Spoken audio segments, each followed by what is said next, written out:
Kick it.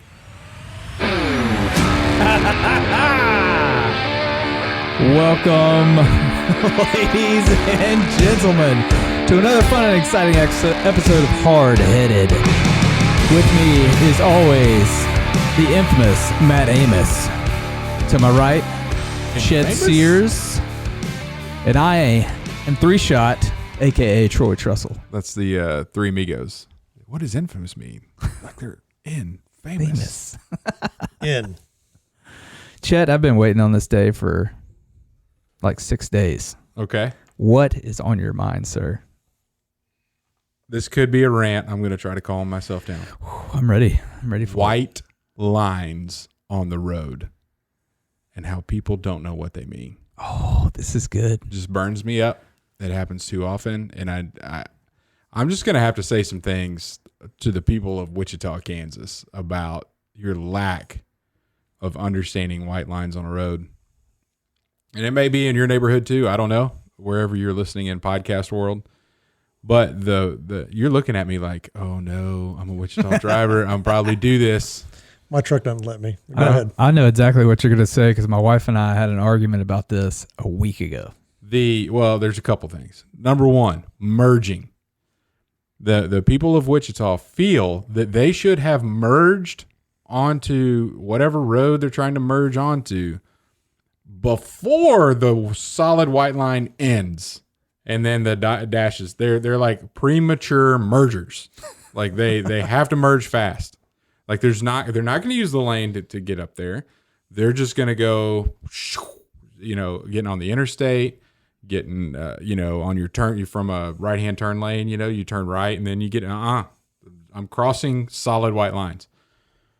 Burns me up. Number two. And then the people braking to let them in to do that is another thing that drives me nuts. You don't slow down to no, that doesn't happen. But the white lines at a stop sign or a traffic light. You mean the crosswalk?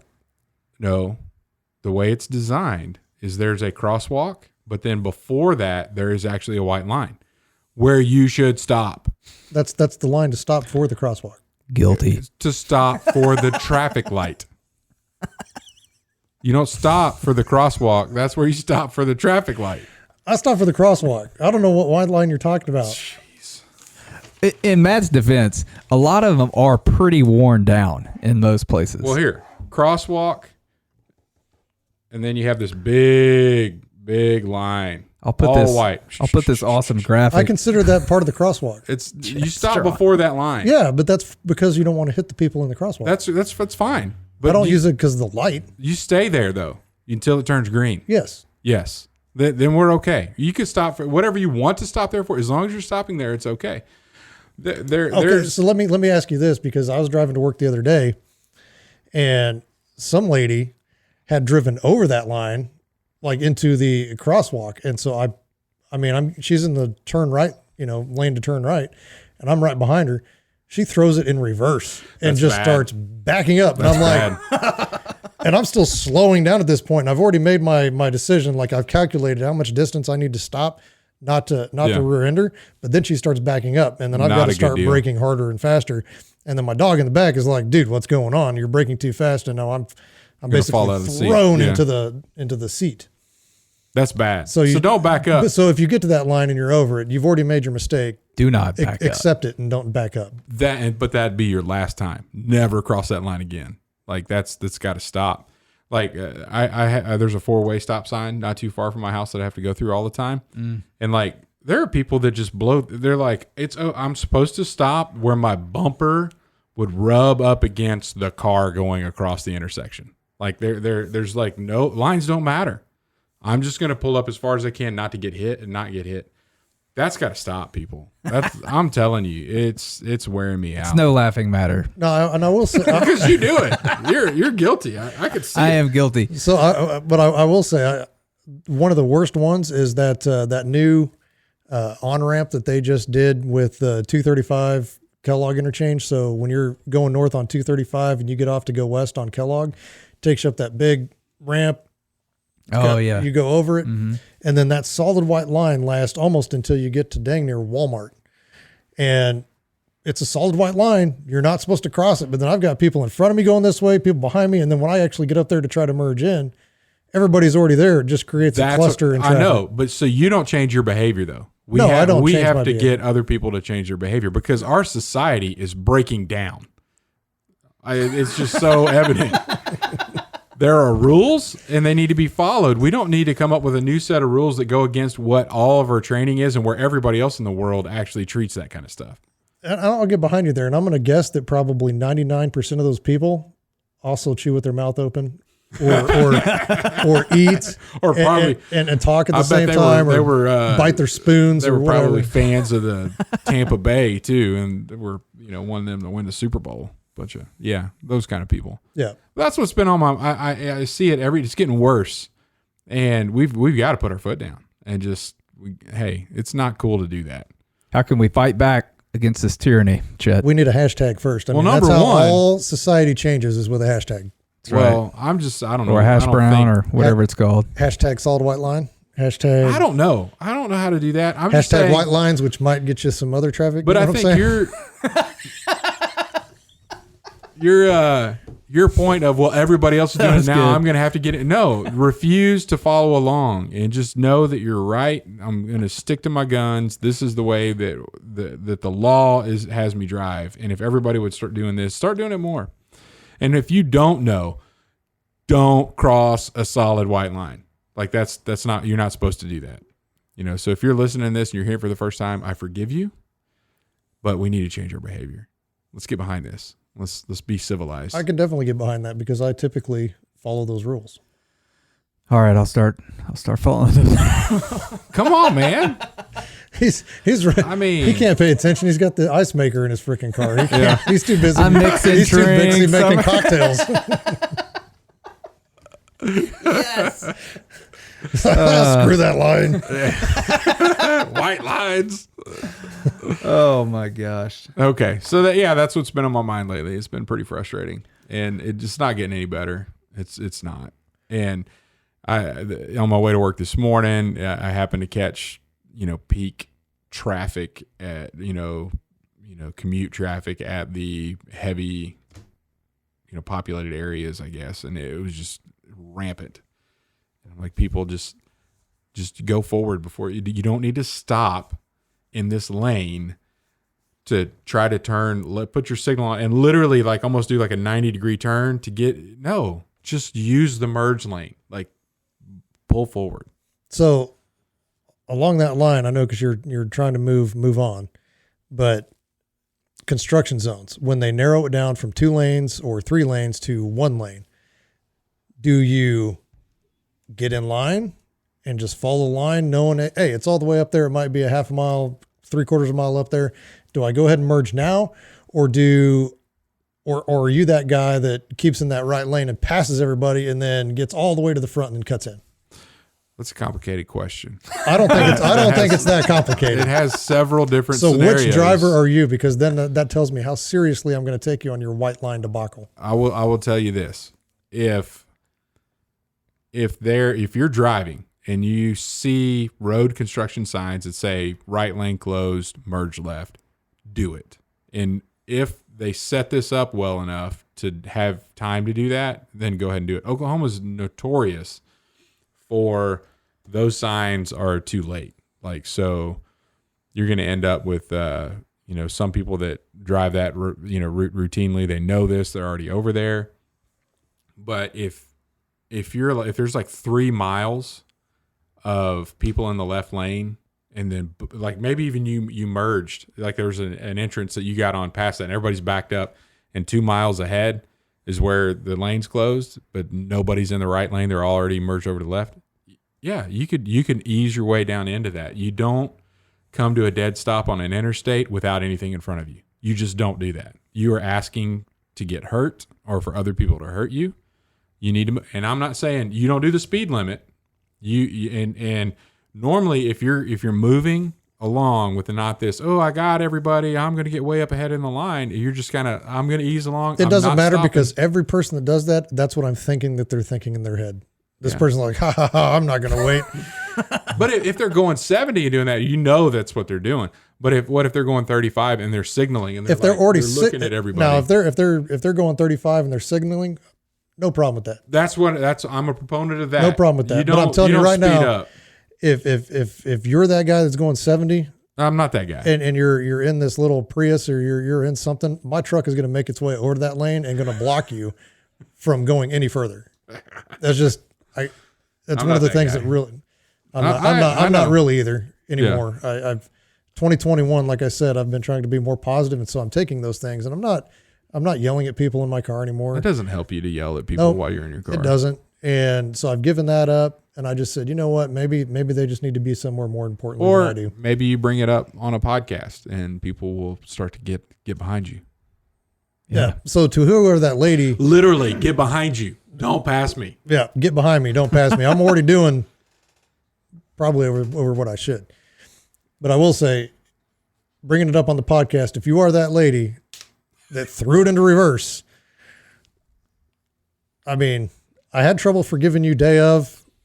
I've forgiven you.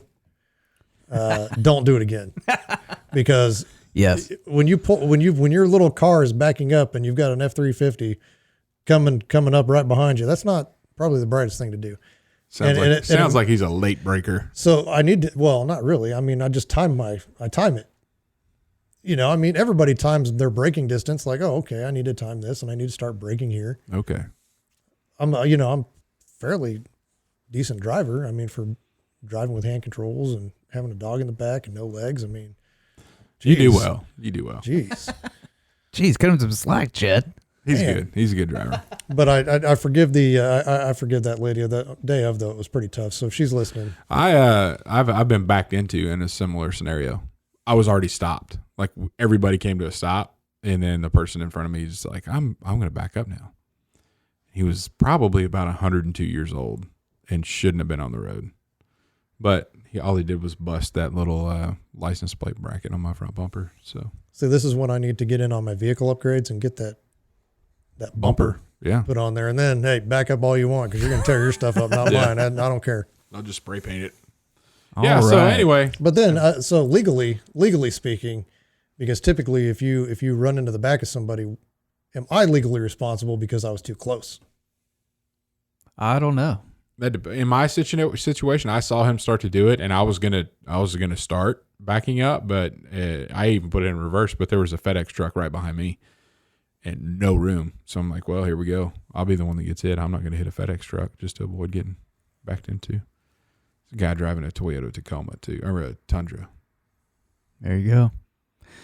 All right, let's take the fast lane into our top threes. Have you been waiting on that? You've been sitting on that? I've been sitting on that for like 5 minutes. So we go from your annoyances, because we have Valentine's Day coming up. That's right. And so now we shift from your hate-filled rant about white lines. That's a strong word. To there's the. I see hashed lines there. That's white, colored in okay. Solid white line. Duh. We need a scale. I'm the graphic artist, not this guy. Obviously. But moving over to top love three and romantic items. So That's what do right. you have for us today, Troy? Top three movies, romantic movies that are okay for men to watch. So we did, just to let our listeners know, we did have a discussion about this, because I basically called it male friendly. No, male romantic movies. No, I didn't. It was not male romantic movies. Yeah, that's what it was. It was male friendly. Pull it up. Male friendly romantic movies. As a matter of fact, I don't even know if that's better. It's not.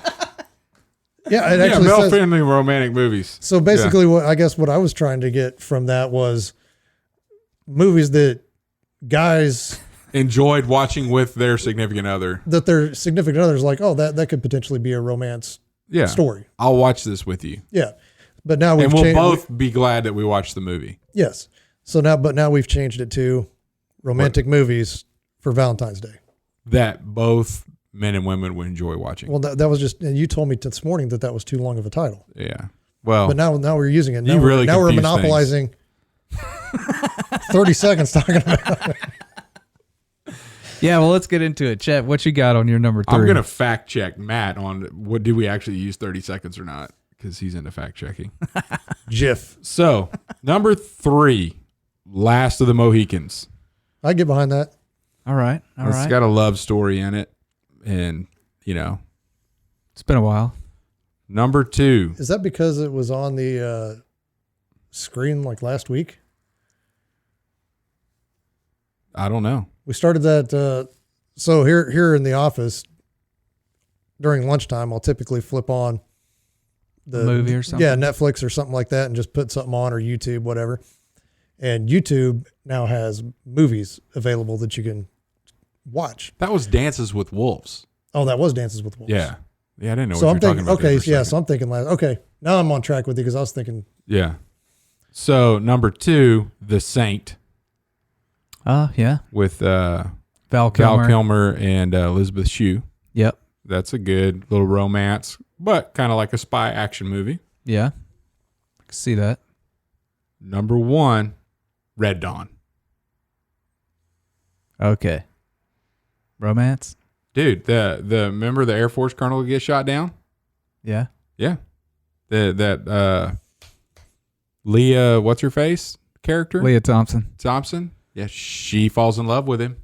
There's a little bit of a love story in there. That's a stretch. Well, anything to get Red Dawn, to get to watch another Red Dawn. I mean, and then the dad, he's in the re-education camp, avenge me. That's sad. Like I guess a female watching that movie would be like, oh. That was probably one of the worst crying scenes. No, that was real, man. In a movie that I've seen. Oscar worthy. So now when you say Red Dawn, are you talking about the only one from 1984? Yeah, he You're not talking about the new one. No, sequels are terrible. Or not even sequels, remakes. Sorry. Remake. It's horrible. Yeah. That does not exist. So what's funny about if you would have named that something different, nobody would ever known that was a remake because it was that far off. It was bad. Yeah, I'd agree. What's funny is that's one of those movies that I hadn't seen before, the remake, and so I downloaded it and took it on a trip, and it's the only movie that actually downloaded and would play, and so I watched because I have to have something on to go to sleep. The 2012. Yep. And so I watched it probably 50 times because I push play and then I'll wake up if it turns off and then I just push play again. And my roommate. If it was the 1984 Red Dawn, you wouldn't have fallen asleep because it's that good. You'd have just stayed and watched it every night. I fell asleep during that one too. Okay. Well, anyway, that's my top 3. It's a great movie. And more than likely, if any time I could weave in Red Dawn to a top 3 movies list, I probably will. Just fair warning. But there's 2. The love of a father and a son, and then that whole colonel, you could tell. So that's a romance movie. All right. Well, I'll go next. Number 3 on the list, Just Friends. Never heard of it. Ryan Reynolds and can't remember her name. But yeah, Ryan Reynolds. It's a movie. He's falls in love with her, and he's like chubby, and they're like just friends. Oh, yeah, I think I've seen that. Like wears one of those fat suits in the movie. I got you. Pretty funny, good enough. Not too girly, good enough for me to sit down and watch. So yeah, I put that in the top 3. So that was a stretch. Number 1 and 2 are really easy for me to come up with. That one was. But you need your notes. That Ryan Reynolds Sandra Bullock movie was a pretty good one too. Yeah, that was pretty good. Yeah. Yeah, I remember that scene. She was his boss. Where the dog. Betty White's in it. The dog got taken up bird. by the eagle or whatever. Yeah. That was pretty funny. Number 2, Better Off Dead. John Cusack. 1980 something. Don't know that I've seen that one. Oh, I probably have. It's been forever. You've got to see that movie. Yeah.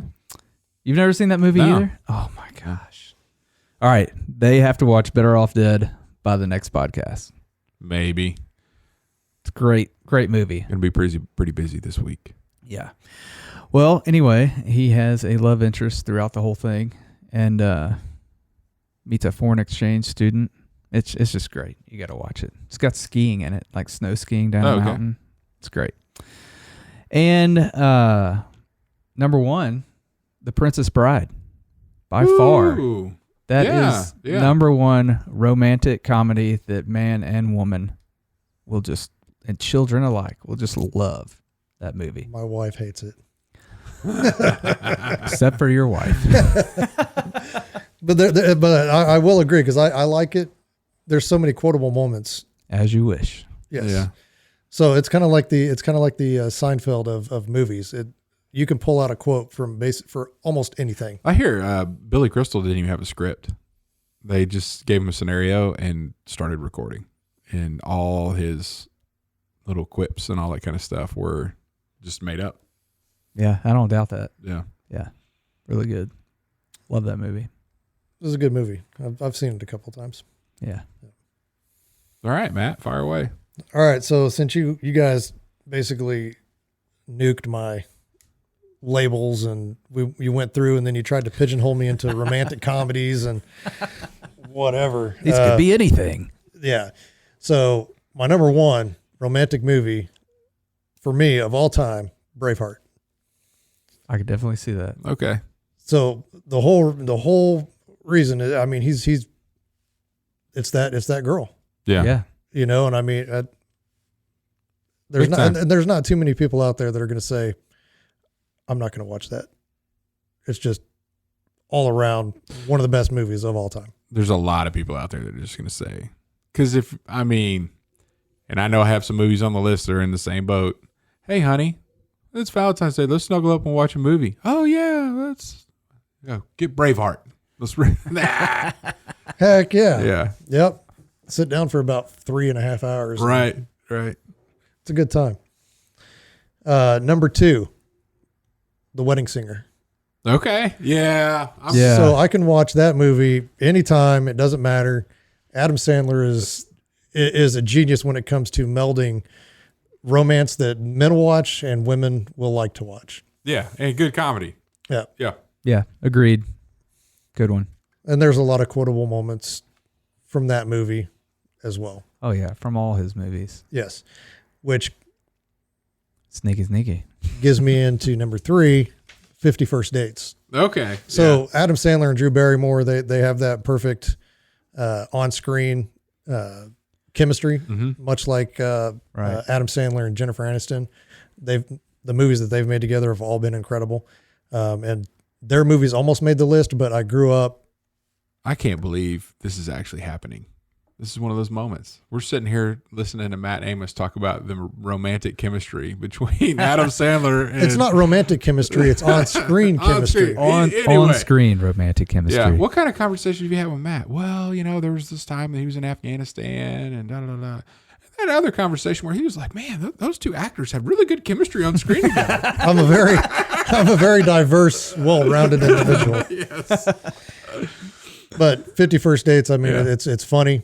We literally had a conversation earlier today about being a point man, going and clearing rooms and like the best places to hide and why you're the number two guy's down here. So when the number one guy gets shot, that was a conversation we had today. And now he's Look at him now. Well, see, I was using it. Drew Barrymore. Yeah. So we had some some kids come into the office today, and they kept coming in and trying to ambush me at my desk and try to get me. Because anytime they come in here, they come around the corner, they try to sneak, and then I always get one up on them. I scare the crap out of them. I'm pretty sure they had to change some pants after today's episode. But I was like, the one thing that I really took away from the Marine Corps is I'm really good. If somebody's coming in to find me, the places that you're never going to look initially upon entering a room. So I've already got one up on you. Yeah. So I was in the corner when they come through the door, and they were looking focused on my desk because that's where the target is, at the desk. And so I'm standing over there. And they come in, and I got his back, and I'm like, "Rah!" And he was wearing a little Spider-Man outfit, and then his sister was wearing a Wonder Woman outfit, and just scared the crap out of him. And then they were scheming on how they were going to get back at me. And I saw them, they would peek their little heads over the door over here, and they'd run off, and I could hear them talking. And so I just snuck out and went into the other room and got behind the file cabinet. And then he was through the threshold of the door, and then I grabbed him on the shoulder and screamed, "Stop it!" and ran out. It was. This is a fun game until you really scare me, and then I'm upset. There was probably some trauma that took place today. But that's one of the great things that I took away from the Marine Corps. I know where to hide in a room. Anyway, so back to your on-screen chemistry between Jennifer Aniston and Drew Barrymore, and Adam Sandler, and Jennifer Aniston and Adam Sandler. They both. He's just got. What's the guy from King of Queens? Kevin James. Oh yeah. That they were in a movie and had good on-screen chemistry. Did Chuck they? And Larry. I now pronounce you Chuck and Larry. Oh gosh, yeah. Fireman. Yeah. Yep. Okay. I like all of Adam Sandler stuff. I think it's all pretty good. Yeah. Yep. My kids love Hotel Transylvania, so all three of them. Yeah. The one movie that I was really shocked when I watched that I thought was going to be a comedy and it absolutely was not was Uncut Gems.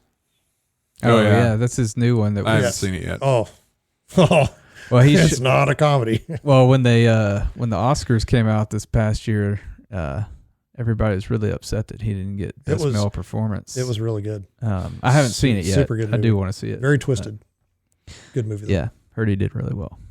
All right. Well, cool. We need a good word. Yeah.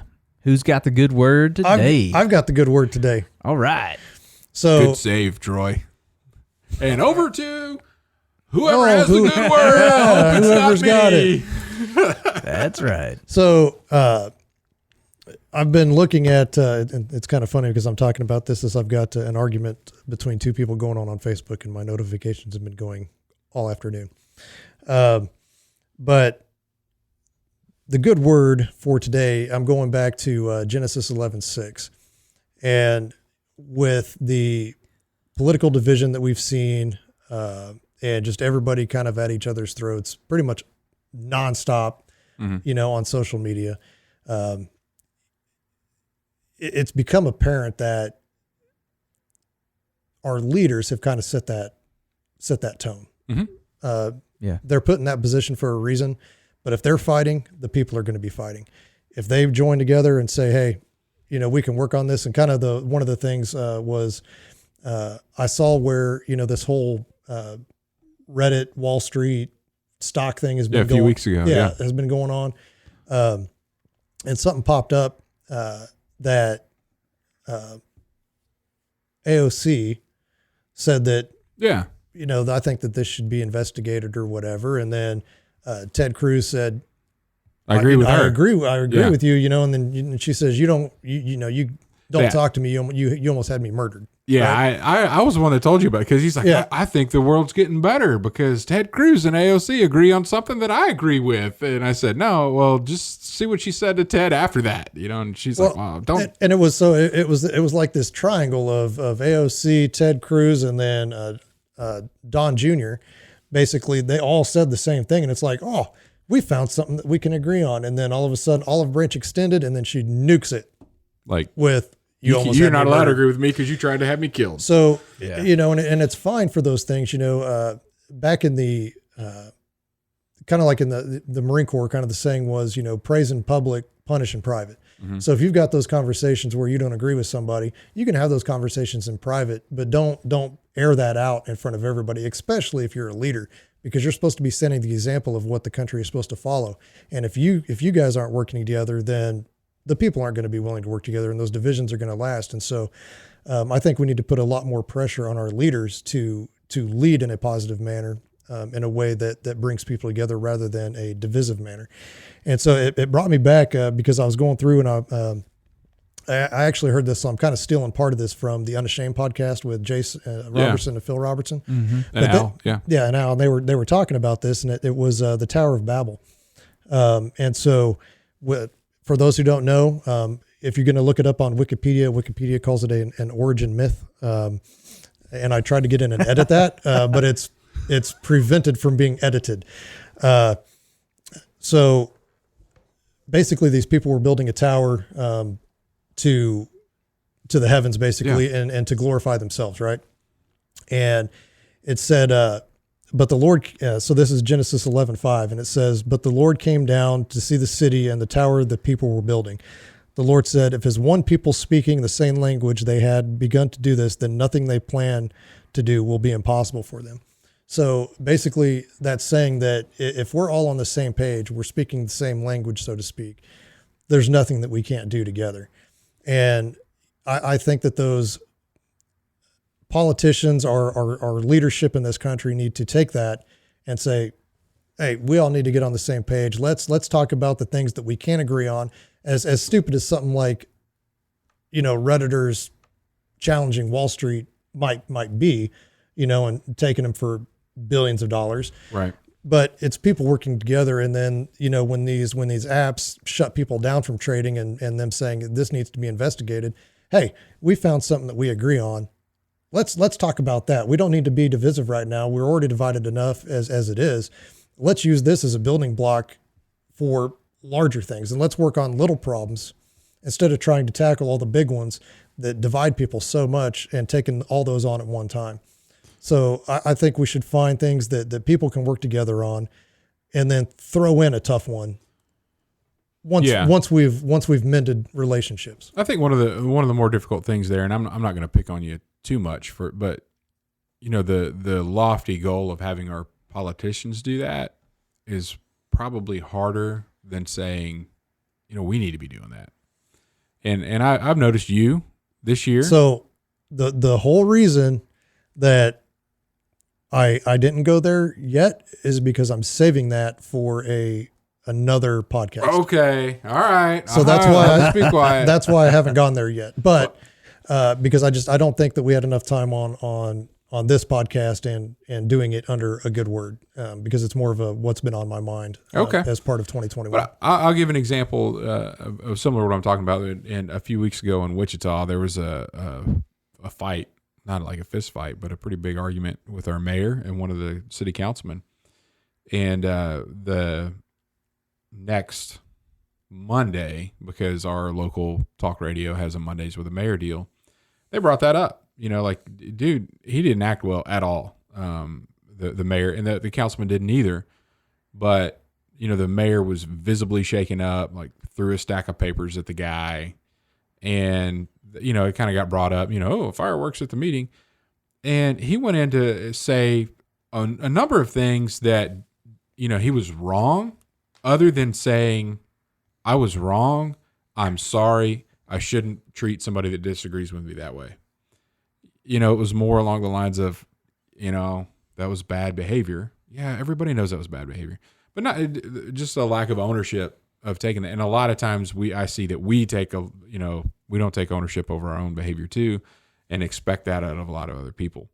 And I know that the way he was talking, the other guy started it, the other guy this, the other guy that, you wish the other guy would own up to it. Well, why don't you own up to your part as well? And we can internalize that and be better people and be an example for our elected officials. So I'm sorry if I don't want to step on your stuff going forward. I still have plenty to talk about on that. Okay. Plenty.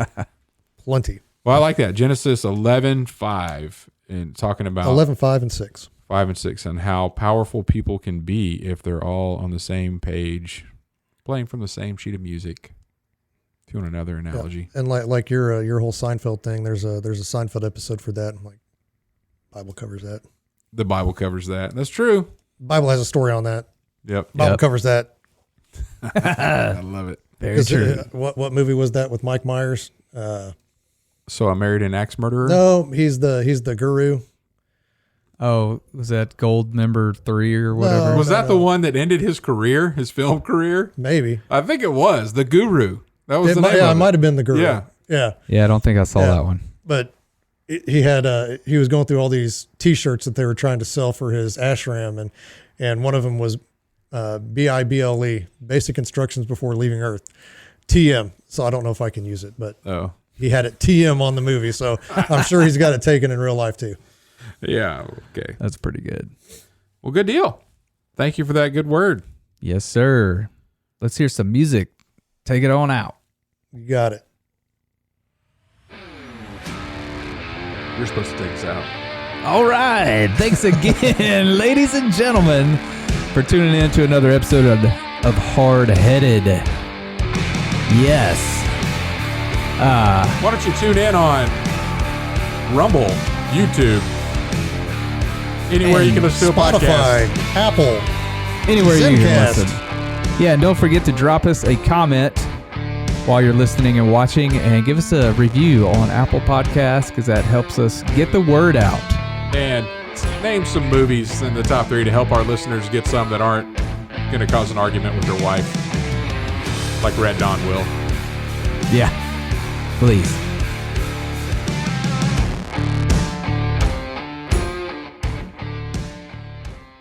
He went up before he went down. I was getting ready to jam, boys.